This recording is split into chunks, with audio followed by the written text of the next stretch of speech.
Bismillahirrahmanirrahim. Assalamualaikum. Perkenalkan, nama saya Alia Azhari Zulfa. Saya dari kelas Biologi C semester 4. Di sini saya akan menjelaskan materi mengenai suksesi untuk memenuhi tugas praktikum ke-8 dari mata kuliah Ekologi Umum yang berjudul Suksesi.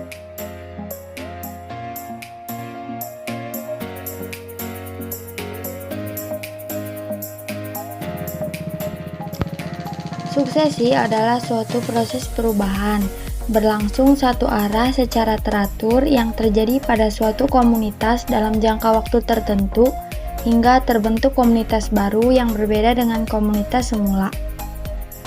Dengan kata lain, suksesi juga dapat diartikan sebagai perkembangan ekosistem tidak seimbang menuju ekosistem yang seimbang. Faktor penyebab terjadinya suksesi. Yang pertama adalah iklim. Tumbuhan tidak akan dapat tumbuh teratur dengan adanya variasi yang lebar dalam waktu yang lama. Kemudian ada faktor topografi, yang terdiri dari erosi, yang dapat terjadi karena angin, air, dan hujan.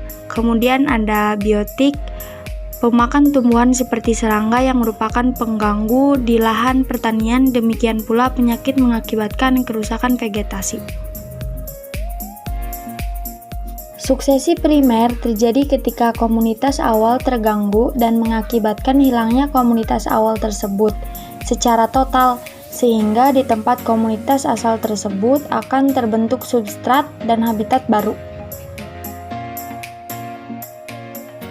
Suksesi sekunder dapat didefinisikan apabila dalam suatu ekosistem alami mengalami gangguan, baik secara alami ataupun buatan karena manusia, dan gangguan tersebut tidak merusak total tempat tumbuh organisme yang ada, sehingga dalam ekosistem tersebut substrat lama dan kehidupan lama masih ada.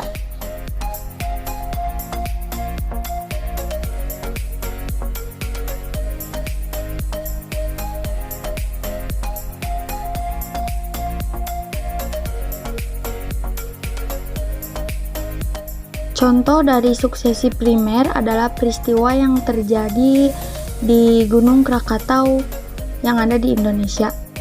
Gangguan dari komunitas secara total bisa terjadi secara alami, misalnya yang terjadi pada letusan Gunung Krakatau yang terjadi di Banten, Indonesia pada tahun 1883. Semua kehidupan yang ada di gunung tersebut musnah. 100 tahun kemudian, ternyata di Gunung Krakatau tersebut sudah terbentuk hutan kembali dengan melewati proses-proses suksesi seperti yang telah dijelaskan di atas. Mula-mula, yang berkoloni adalah sejenis lumut kerak atau lichen dan beberapa jenis lumut tertentu. Saat itulah ekosistem disebut mencapai kesetimbangan atau dikatakan ekosistem mencapai klimaks.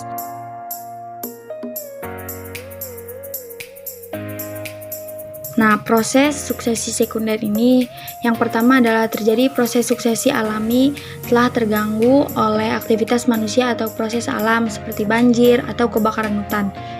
Lalu tanah yang ada terstruktur dengan baik dan dimodifikasi oleh vegetasi yang sebelumnya. Kemudian generasi baru perlahan-lahan akan muncul. Selanjutnya, pembaruan hutan setelah kebakaran karena biji dan akar dan juga tanaman dan juga pohon bagian lain tetap di dalam dan di tanah. Secara bertahap tanaman dan pohon bagian lain tetap di dalam dan di tanah. Secara bertahap mulai tumbuh lagi dan akhirnya kembali ke keadaan ekosistem aslinya.